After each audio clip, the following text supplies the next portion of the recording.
안녕하세요. 경희서당의 강경입니다. 오늘은 5급 시작입니다. 한자 교육 지능의 교재를 활용해서 전체 완독풀이 하겠습니다. 5과 1과 오늘 자연, 수학, 환경에 관한 한자들 한번 쭉 정리할 테니까 함께 하시죠.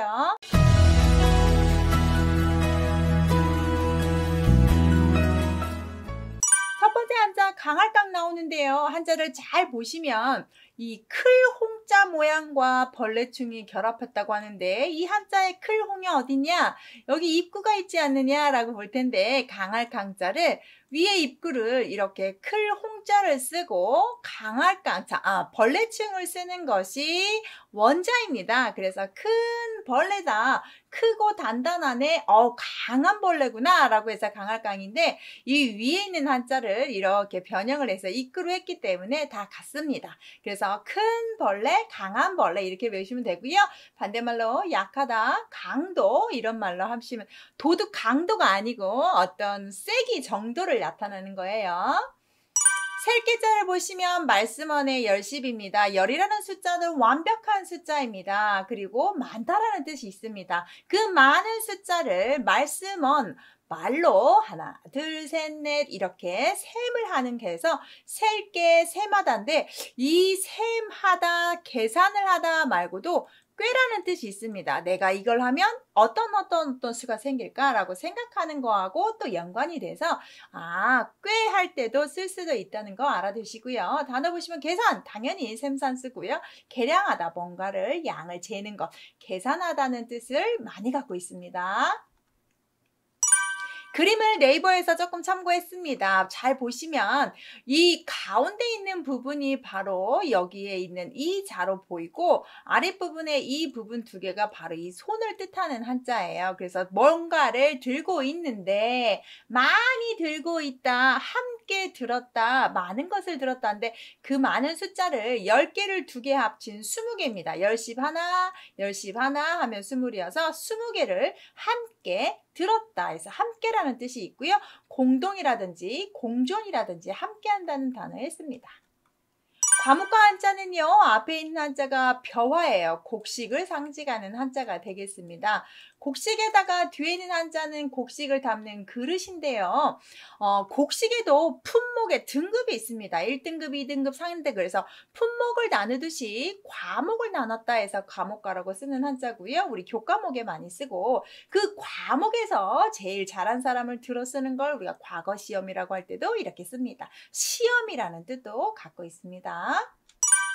빛광자를 보시면 위에 있는 한자를 불화의 변형으로 보시면 되겠습니다. 아래에 있는 한자는 사람 인자인데 사람이는 아래로 오면 이렇게 다리 모양으로 변합니다. 그 결론은 사람이 불을 들고 있으면 환하게 밝혀질 수 있겠죠. 빛이다 라고 해서 광선.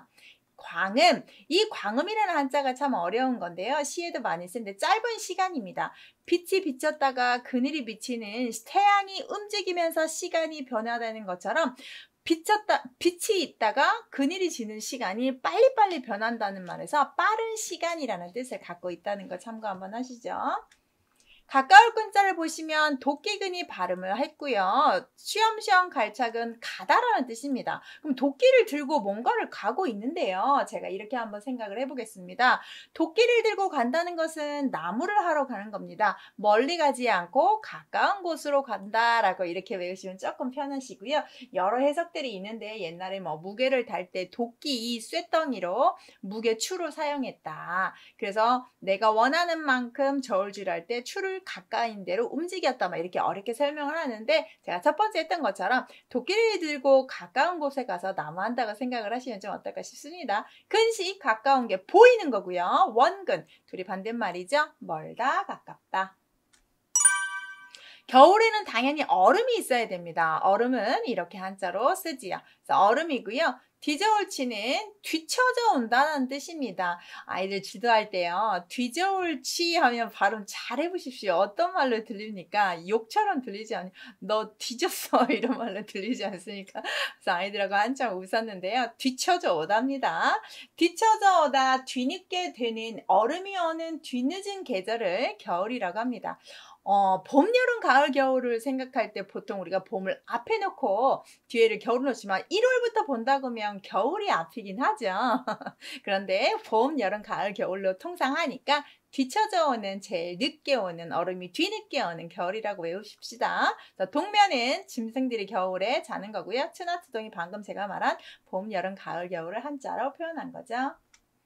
무리 등자는 무리라는 말이 한자에 상당히 많은데 많다라는 뜻입니다. 대나무라는 나무는 특성상 한 그루씩 자라지 않습니다. 참나무나 잣나무나 소나무처럼 있지 않고 무리지어서 자랍니다. 특히 관청에서 잘 키웠고요.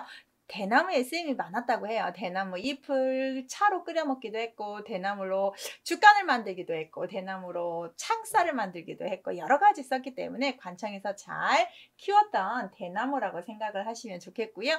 무리라는 말에도 이 대나무에도 등급이 있었다고 해요. 급이 다르다 이럴 때 등급이라는 뜻도 하나 갖고 있다는 거. 자, 이 관청시를 절사라도 하니까 절에 대나무가 많더라 이렇게 하셔도 괜찮고요. 그래서 방금 제가 말한 대나무에도 급이 있더라 해서 등급급이라든지, 우리가 초등학교, 중등학교, 고등학교 할 때 등급을 나누는 학교를 예서 처음 가는 학교가 초등학교가 되겠습니다.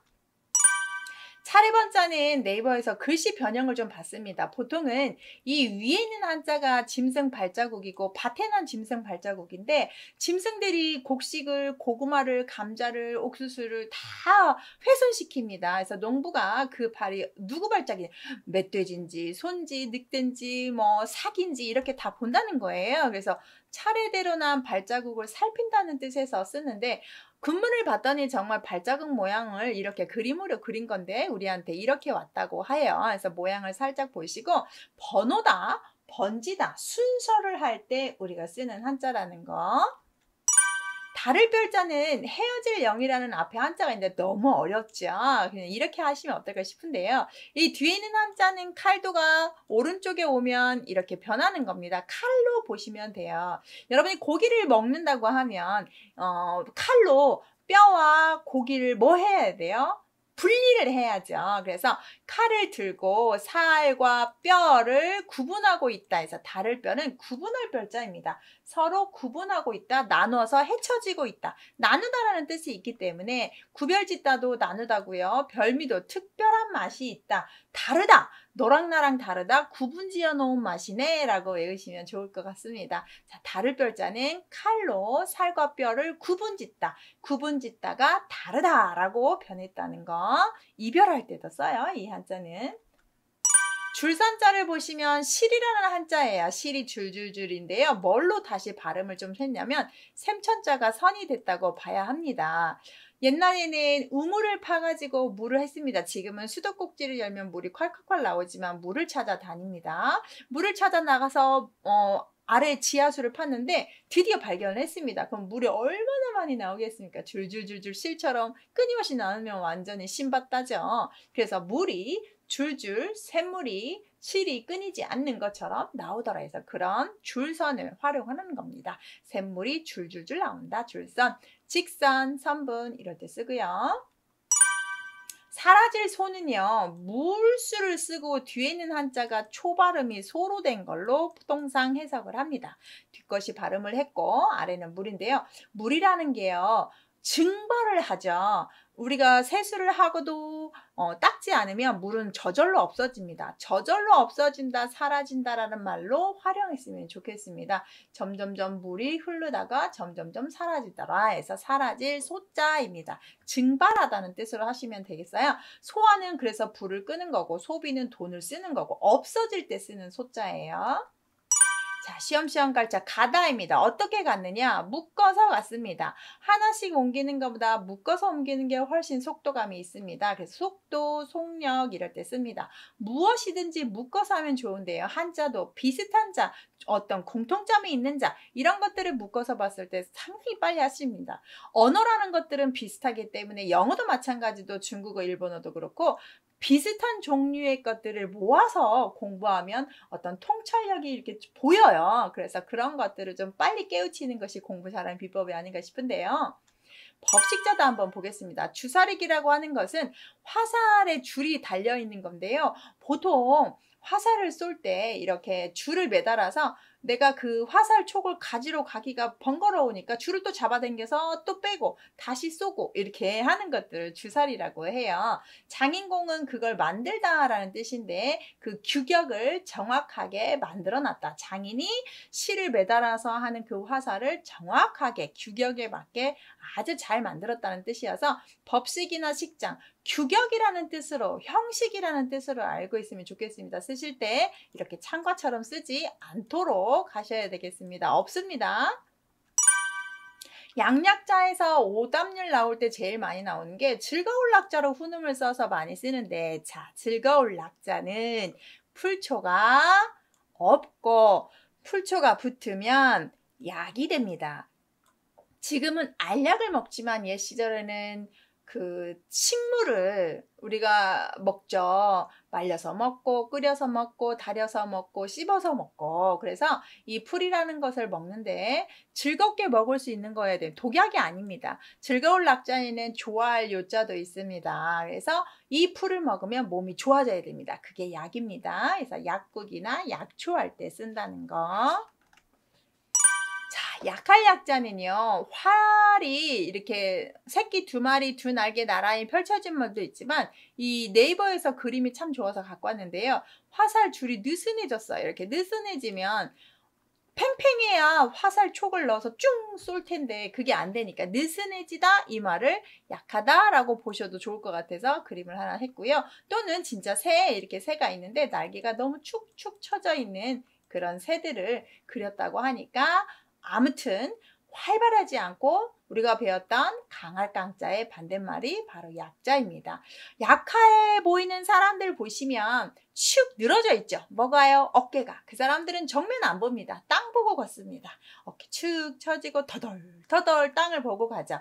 그런 기운에는 좋은 일이 있을 수가 없습니다. 힘을 가지고 앞을 보고 힘차게 걷고 팔도 젓고 해야 좋은 기운이 오지요. 그치요? 그래서 이거는 정말 힘 축 처진 새 날개처럼 화살 줄이 축 늘어진 그런 모습으로 약골 같은 모습으로 이렇게 외우시면 되겠어요. 변약자는 앞에 이 오는 한자는 앞에도 오고 뒤에도 오는데 앞에 오면 언덕부로 보십니다. 이건 외우셔야 됩니다. 언덕입니다. 언덕에 햇볕이 비쳤고요. 이게 그대로 갖다 파시면 됩니다. 최고의 큰 볕은 바로 태양입니다. 햇볕이 든 곳은 양지고요. 큰 바다 양자 보시면 물수는 왼쪽으로 오면 무조건 물방울 3개로 변합니다. 뒤에 양 발음은 그대로 했죠. 자, 물이 양떼처럼 많이 있습니다. 바다 해보다 더 많은 게 바다 양자입니다. 그래서 바다 해, 바다가 모여서 바다들이 모이면 바다 양이 되지요. 그래서 그 바다에서 제일 큰 바다가 바로 태평양이고요. 바다를 건너면 다른 육지가 보이기 때문에 큰 바다 양자에는 서양이라는 뜻이 하나 있습니다. 그래서 서양양도 좀 알아두시면 좋겠는데요. 서양의 음식을 양식이라고 한다든지 서양의 옷을 양복이라고 한다든지도 이럴 때 쓰기 때문에 서양입니다. 바다를 입는다거나 바다를 먹는다고 하시는 게 아니라 물고기 어자는 물고기 모양입니다. 그대로 보이시죠? 물고기. 그대로 쓴 거고 지느러미 아래쪽을 점 4개로 표현한 걸로 보시면 되겠어요. 어른아 수어지겨. 자, 물과 물고기는 서로 물이 있어야 살고 물고기는 물이 있어야 살고 물은 물고기가 있어야 플랑크톤 먹으면서 깨끗한 물로 유지가 됩니다. 서로 뗄래야 뗄 수 없는 친원 사이 할 때 수어지겨라고 하죠. 움직이론쯤. 자, 가다 또 나왔습니다. 누가 움직이고 있습니까? 그렇죠. 군사는 움직입니다. 작전에 따라서 전진이냐 후진이냐 숨어있냐 매복이냐 여러 가지로 군대는 움직여야 됩니다. 그 자리에 있으면 죽는 거죠. 그래서 운동 움직이고요. 다행스럽게 이런 행운이나 불운은 움직여 다닙니다. 아까 제가 했듯이 씩씩하게 어떻게 앞을 보고 힘차게 하는 사람한테 행운이 옵니다. 아셨죠? 열심히 공부하면 좋은 결과 당연히 오지요. 자, 멀언자 보시면 가까울 끈자 배우셨죠? 아까 그거의 반대말인데 가다입니다. 원 발음은 뒤에 있는 한자가 해준 것 같은데 옷이 긴 모습을 씁니다. 보통 옷은 오드를 이렇게 쓰는데 이 오드자 안에 가운데에 뭔가들이 막 추가됐잖아요. 그래서 옷이 길다라는 걸 좀 추가됐다고 합니다.